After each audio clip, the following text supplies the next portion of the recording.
And players have to do just one thing. Don't tip the board over. Might sound easy, but as we've seen, it's not. That is one of the most impossible questions. Can anyone beat that board? Gordon Ramsay's bank balance continues tomorrow at 9 on BBC One and iPlayer.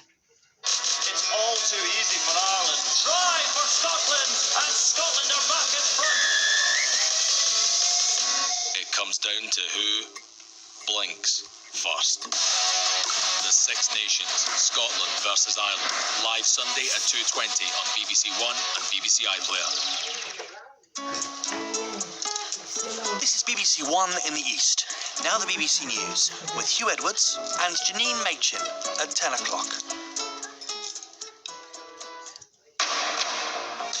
Tonight at 10, the Queen responds to Harry and Meghan's damaging allegations about life in the royal family. Buckingham Palace issued a statement saying the Queen was saddened to learn how challenging the past few years had been for the couple. They were also told that their recollection of events might not tally with those of the royal family. Sir, can I ask, what did you think of the interview? But the royal family has promised to tackle in private the serious issues raised, including the question of race. The debate about the Duke and Duchess has also had some unexpected consequences. It's Good Morning Britain with Piers Morgan and Susanna Reid. On ITV's Good Morning Britain, presenter Piers Morgan was criticised for his attacks on Meghan. He walked out of the studio today, hours before resigning. All right. So, do you know what? That's You pathetic. can track him, mate, but not my... No. See you later. I'm being... Sorry, can't This do is this. absolutely diabolical behaviour. As schools welcome back millions of children into the classroom, experts warn that there could be another COVID surge in late summer. How's your mum doing? Yeah, she's fine. Yeah? And this year's BAFTA film nominations have made up for the startling lack of diversity which was seen last year.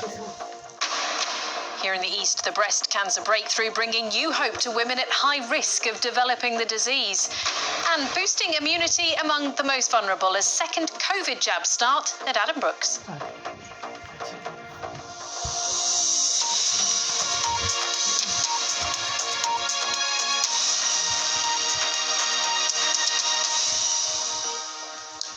Good evening. The Queen has authorised a formal response by Buckingham Palace to the damaging allegations made by the Duke and Duchess of Sussex in their television interview yesterday. Her Majesty said that she was saddened to learn just how challenging the past few years had been for the couple and declared that they would always be much-loved members of the family. The palace said, rather pointedly, that some recollections of events might vary, but that the issues raised, particularly the question of race, were being taken very seriously. And those issues would be addressed by the royal family, they said, in private. Our royal correspondent Nicholas Wishel has more details. It hurts that your family... The revelations in their interview have been heard. There has been hurt on both sides. Tonight, Buckingham Palace issued a statement from Her Majesty the Queen. It read, "The whole family is saddened to learn the full extent of how challenging the last few years have been for Harry and Meghan. The issues raised, particularly that of race, are concerning. While some recollections may vary, they are taken very seriously and will be addressed by the family privately. Harry, Meghan and Archie will always be much-loved family members." It amounted to just 61 words. The palace made it clear it would not be commenting further. Earlier, while the palace was pondering its response, the daily business of the British royal family continued. The Prince of Wales was at a vaccination centre in northwest London, a normal visit apart from the inevitable question. Sir, can I ask, what did you think of the interview? Millions of people around the world have now heard Meghan's claim to have been suicidal but ignored, and her assertion of a racial slur by a member of the royal family about her then unborn baby. In those months when I was pregnant, all around this same time, so we had in tandem the conversation of he won't be given security, he's not going to be given a title, and also concerns and conversations about how dark his skin might be when he's born. What? Meghan's estranged father, Thomas Markle, watched the interview on US television. What did he make of his daughter's claims? I don't think the British royal family are racist. The thing about what color will the baby be or how dark will the baby be, I'm guessing and hoping it's just a dumb question. Closely linked to the question of racial prejudice in the couple's view is the role of the British tabloid media. This is what Meghan said in the interview. There's a reason that these tabloids have holiday parties at the palace. They're hosted by the palace. The tabloids are. You know, there is a construct that's at play there. And because from the beginning of our relationship, they were so attacking and inciting so much racism, really. I mean, it changed the risk level because it wasn't just catty gossip. It was bringing out a part of people that was racist in how it was charged. And here, amid the blanket coverage, some voices are saying, yes, there was a double standard in the way Meghan was reported. You have to draw conclusions from the way Meghan was systematically criticised and attacked for things which other white members of the royal family could get away with. And so a sharply divided debate continues. Was Meghan the naive American who never understood the nature of being a British royal, or a huge potential asset who was wasted and wronged by an inflexible institution? And Nicholas Witchell is with me now. Nick, it seems to be a conciliatory message, and yet the precise wording is very interesting. This, Hugh, is very much, I think, a statement by and from the Queen. You're right. She uses language very precisely. Now, this is just 61 words. But within that, I think you can sense a fusion of her two roles as head of state and as a grandmother, or indeed as a great-grandmother. Now, the palace could have been much more combative. They could have pushed back much more firmly against the Sussex version of events. But clearly, they don't want a war of words. So, yes, it is conciliatory. It's reaching out. I think it's empathetic. It's all Harry and Meghan, not the Duke and Duchess of Sussex. It is gently challenging. There is this phrase, some recollections may vary. Well, you bet they do.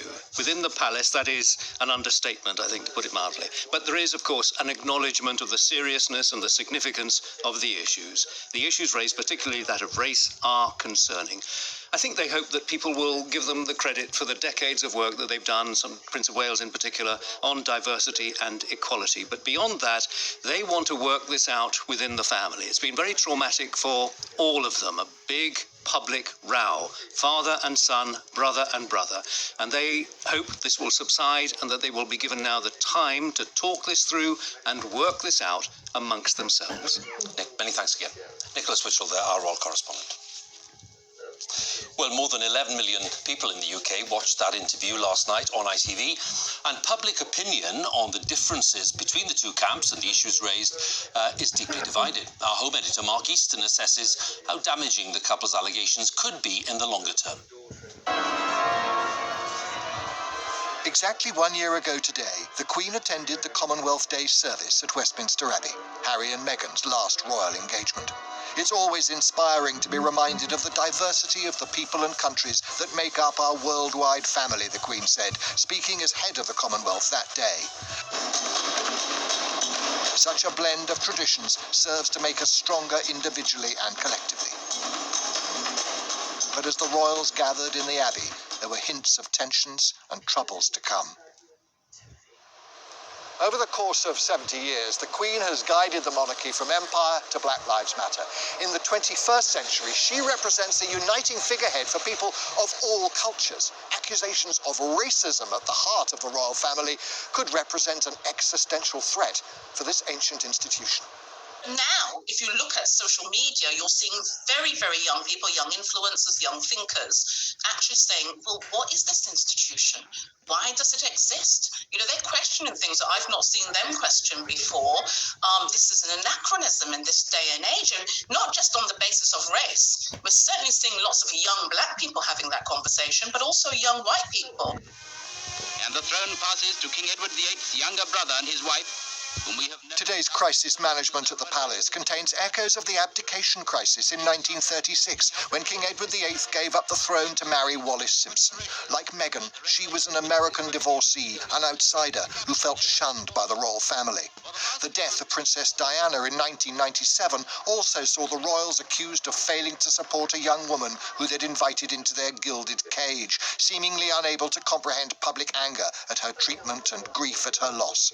Now the royal PR department is once again firefighting accusations of a brand out of touch with contemporary attitudes and values. It represents not just a symbol of historic oppression, but as we see with Harry and Meghan, the continued residue of the discrimination and the racism that made British Empire.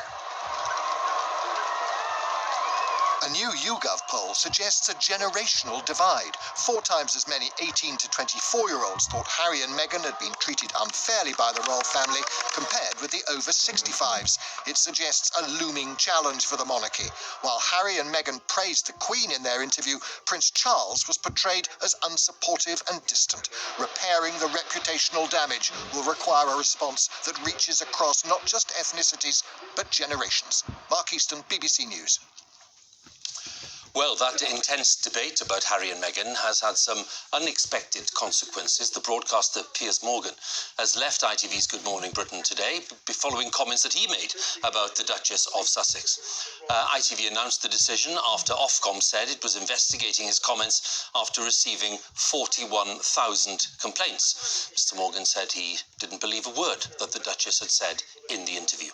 The mental health charity Mind, which is a partner with ITV, also criticised the presenter's comments, as our correspondent David Silito tells us.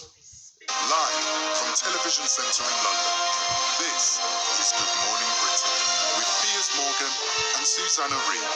ITV's Good Morning Britain, and there was only one topic of conversation. On one side, Piers Morgan, who's been more than scathing about the Duchess of Sussex. On the other, the presenter Alex Beresford, defending her comments on race and mental health. I was going to make the point, Alex, things got heated. very different happened with Prince. I understand that you don't like Meghan Markle. You've made it so clear a number of times on this programme, but yet you continue to trash her. Okay, I'm done with this. No. Sorry, no. Sorry. So, do you know what? That's pathetic. You can trash me, maybe not mine. No. See you later. I'm being... Sorry. Piers Morgan did return to the studio, but by the end of the day, Ofcom had received more than 41,000 complaints. ITV then announced he had decided to go. He also told fellow ITV presenter Lorraine Kelly just before she appeared on this evening's One Show. It's certainly going to be quieter. Yeah, I can imagine. Yeah, it is. But you know what? We all wish him well. We all wish him absolutely all the best. Of course we do. Piers Morgan has had a long and often controversial career. He was sacked as editor of the Daily Mirror and in recent years has become an outspoken voice about controversies on language, race and gender, so-called woke culture. And a former colleague and friend was glad he'd spoken his mind. He's my mate. I worked with him for years. He's my friend. I'm going to stand by his right to say what he feels. And if he wants to leave the show, that's his right too. So I stand by his, what he wants to say, his freedom of speech. I don't think she has, but... So, thousands of complaints, but Piers Morgan does have millions of followers. Today's walkout was good for attention, and with 2 new opinion-led news services preparing to launch, the Morgan style of broadcasting isn't about to go out of fashion. David Silito, BBC News. Let's turn then to the day's other main news. 2 of the government's top scientists have warned of the dangers of lifting coronavirus restrictions too quickly, saying that the situation could turn very bad very quickly if lockdown is eased too fast. Professor Chris Whitty told MPs that all the modelling suggests there is going to be a further surge in infections in the late summer or autumn, and many vulnerable people still are not protected. Our health editor, Hugh Pym, has more details. The vaccination programme rolls on. People in Derby queuing and happy to get their jabs. 55 to 59-year-olds in England now getting their invitations. It was a relief because I thought I'd have to wait quite a while, but I got the letter yesterday and I'm booked in today, which is quite good. Been waiting quite a long time, yeah. But yeah, the sooner the better for me.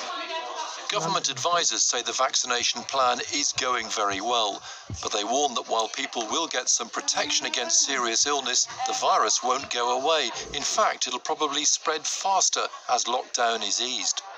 All the modelling suggests there is going to be a further surge, and that will find the people who either have not been vaccinated or where the vaccine's not worked. And some of them will end up in hospital, and sadly some of them will go on to die. And that's just the reality. Schools in England have opened up this week. At this primary in Norwich, there was even a mini circus to welcome children back and reassure them. Officials say they need up to 5 weeks to see how the reopening affects the spread of the virus. Parents meet people who perhaps weren't going into work. Some of them may go into work as a result. So it changes a number of things, all of which may have pressure on transmission. Lockdown easing in England continues provisionally from March the 29th, with some outdoor meetings and sports allowed. From April the 12th, non-essential retail, outdoor hospitality and some leisure facilities are set to reopen. From May the 17th, some indoor meetings and hospitality will be allowed. And June the 21st will be the earliest possible date for a full reopening. The government advisors say it can't go any quicker.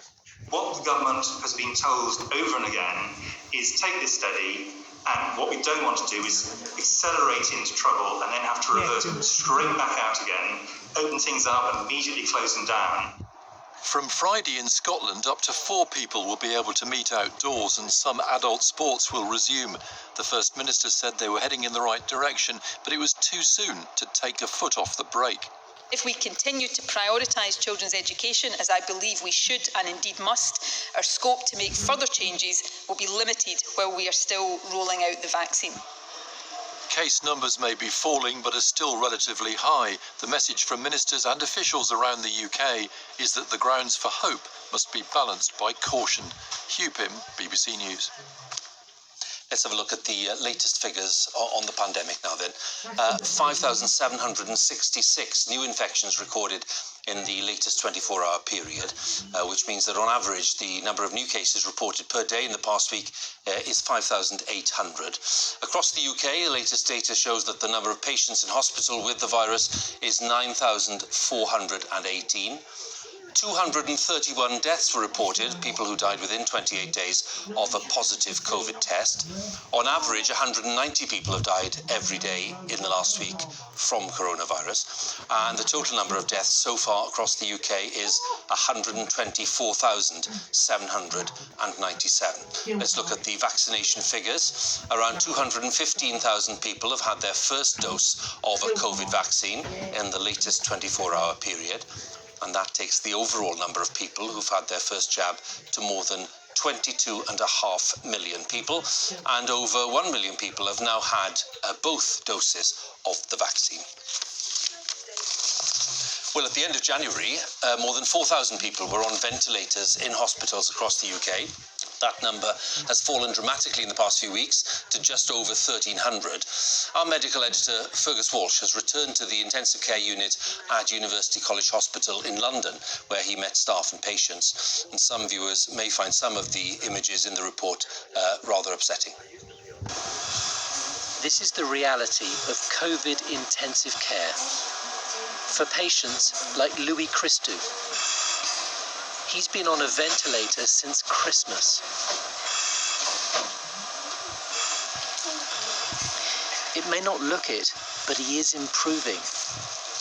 Louis, who's 70, is gradually being weaned off a machine. He has a tube into his windpipe, his body learning to breathe again. A retired mechanic, his wife and family are waiting anxiously at home. No longer fully sedated, Louis is sometimes aware of his surroundings. Louis, it's Elaine here, one of the nurses. As patients emerge from unconsciousness, they need reassurance. Okay, but you're getting there. Don't worry. Louis' family agreed to us filming in order to highlight the continuing dangers of COVID. They hope he'll be home with them soon. Compared to the peak in January, COVID ICU numbers here are down 80%. it means wards can be converted back to their normal function. Until 2 days ago, this was where the last of our COVID patients were. After a year of battling COVID, staff at University College Hospital are apprehensive about the future. It's a real step forward. You won't see nurses and doctors booking holidays and booking pub gardens in April because they believe that they're scared that this would happen again and they don't want to have to do this again. The average age of COVID patients in intensive care is 60, but many are much younger. Another reason why medical teams are so cautious and keen for all of us to stick to the rules.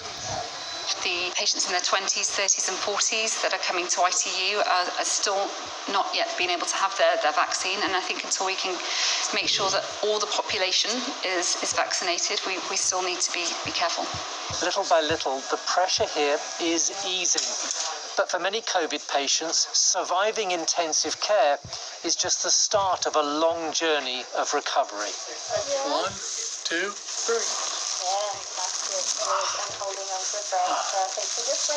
Rodney Woods, who's 58, spent over a month on a ventilator. He's lost so much muscle, he's having to learn to stand and walk again. How are you feeling standing there? That's fine. Yeah, it's going well. A minister at a central London church, he hopes to be home in time for Easter and looks forward to tasting food again. I've had the feeding tube now for over 2 months because I couldn't swallow. I'd just forgotten how. So I've had to relearn how to swallow.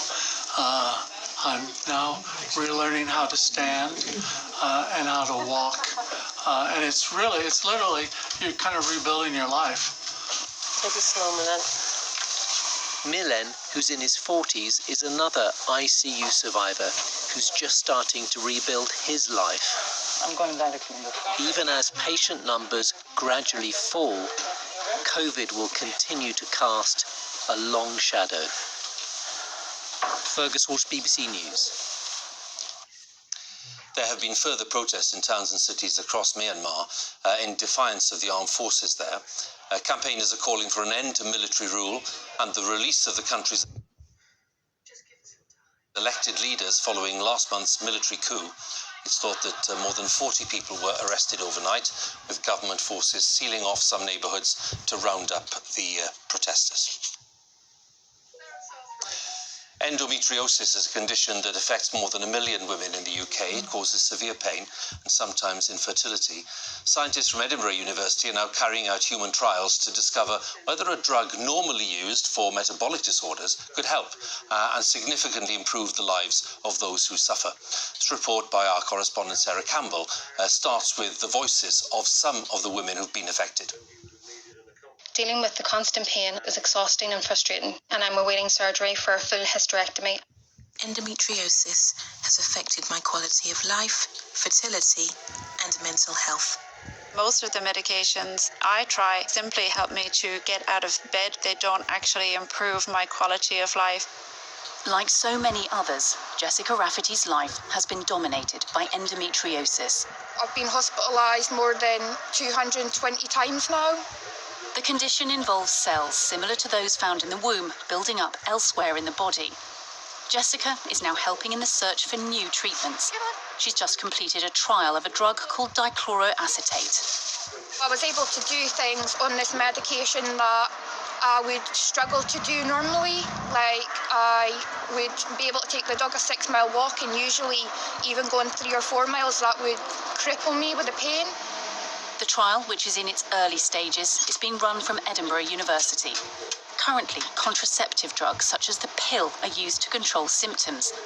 Dichloroacetate is non-hormonal, which is why it's generating such excitement. For women with endometriosis, explain why this could be a potential game changer. Clearly, endometriosis affects a young female population, many of whom are wanting to try and get pregnant. So they don't want to take hormones, they don't want to take a contraceptive.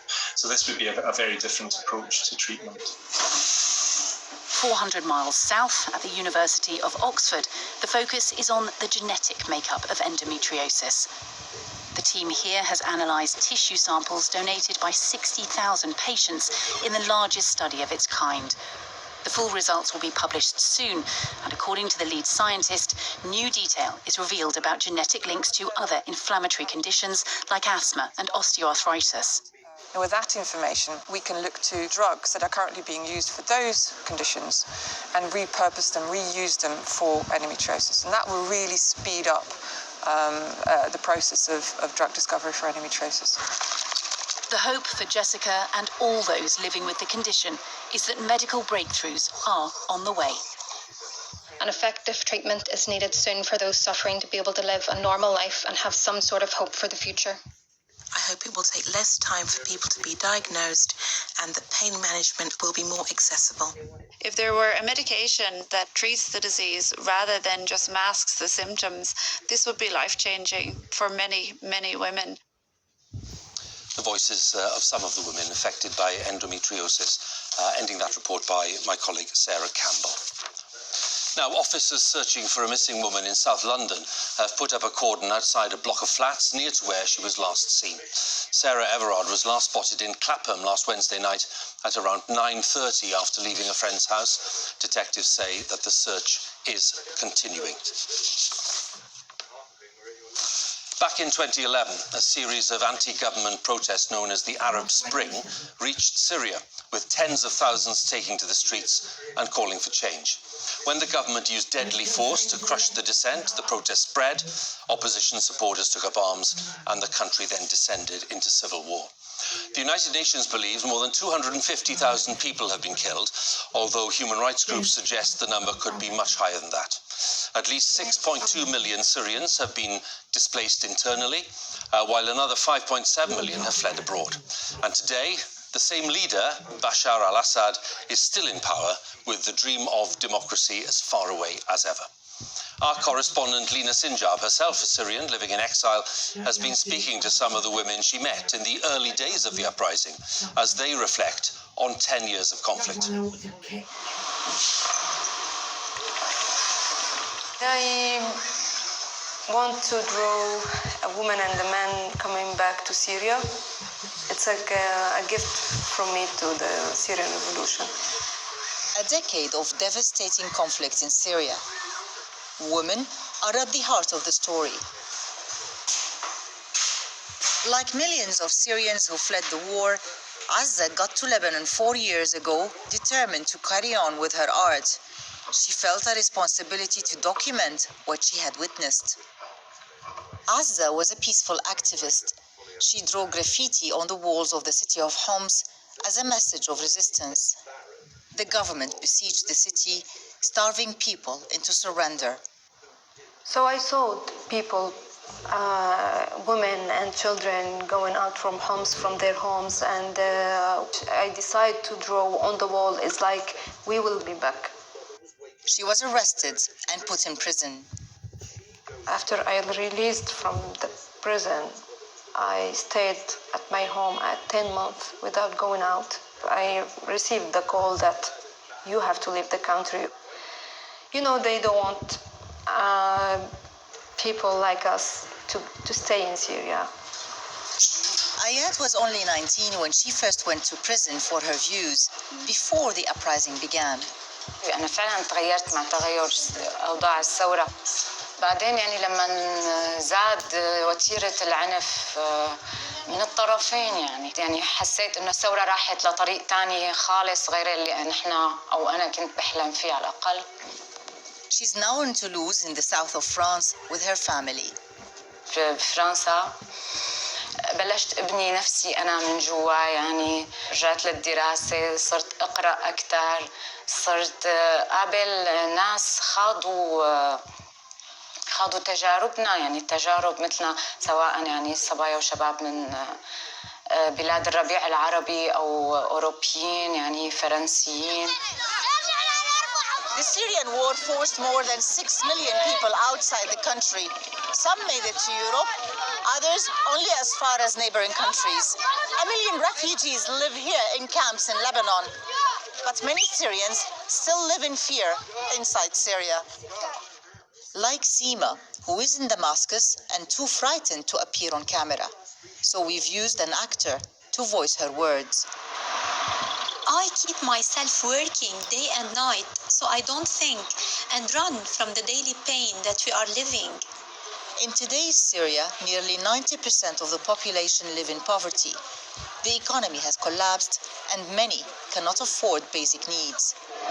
There is nothing more humiliating than having to wait 6 or 7 hours a day to get some bread. This is a form of enslavement. Back in Lebanon, Azza feels responsible for keeping the stories alive, while still dreaming of going back home. While Assad is still ruling in Damascus over a destroyed country, it may be generations before the likes of Azza, Ayat and Seema see the Syria they dream of. Lina Sinjab, BBC News, Beirut.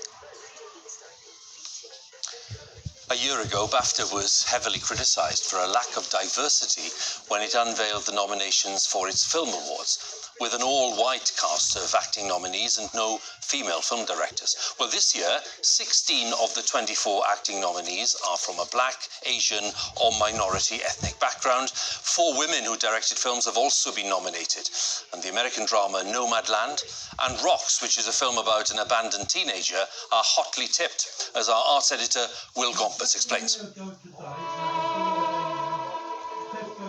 Nomadland jointly leads BAFTA's 2021 shortlist, its most multicultural ever, with 7 nominations, including one for its director, Chloe Zhao, and a leading actress nod for Frances McDormand. Hello, coffee? She is a big star. Bouquet Bakray, another nominee for leading actress, is not yet. Hers was an eye-catching performance in Rocks, a beautifully observed film about growing up in East London, which also sees Kauthar Ali shortlisted for Best Supporting Actress and nominations for both its director and screenwriters. Were you expecting that? No! We are bowled over. I can't believe it. Were we expecting it, Teresa? No, we were hopeful. I think we are at a time where people are beginning to wake up to different stories, which, thank God, they've always been there and they've always been worth telling. We can only toil at soil for so long without seeing a harvest, and I think this is the beginning of harvest season for so many people, way beyond I got into this industry, who have been working for so long. What do I do for a living? The dark comedy come thriller Promising Young Woman has 6 nominations, including one for its British writer and director, Emerald Fennell. Judas and the Black Messiah's Dominique Fishback is among the supporting actress nominees, while Daniel Kaluuya, who plays Fred Hampton, leader of the Chicago Black Panther Party, gets a supporting actor nod. This along with Clark Peters in Spike Lee's The Five Bloods. If my daddy had known I was going to turn out like this, he would have named me Gabriel. Chadwick Boseman, who died of colon cancer last year, receives a posthumous leading actor nomination for his performance in Ma Rainey's Black Bottom. He is one of 16 of the 24 actors shortlisted who comes from an ethnic minority group, which is quite a turnaround from last year, when there were none. We can only judge what's entered, but what we did do is make sure there was a more level playing field, that more films were watched by more members, and therefore a greater variety and range of films and performances have been recognised. I'm not leaving my flat! Anthony Hopkins gets a leading actor nod for his portrayal of an elderly man suffering from dementia in The Father, a British movie that is also shortlisted for the prestigious Best Film Award in a BAFTA shortlist quite unlike any other. Will Gompertz, BBC News. That's it from us now on BBC One. It's time for the news where you are. Have a good night.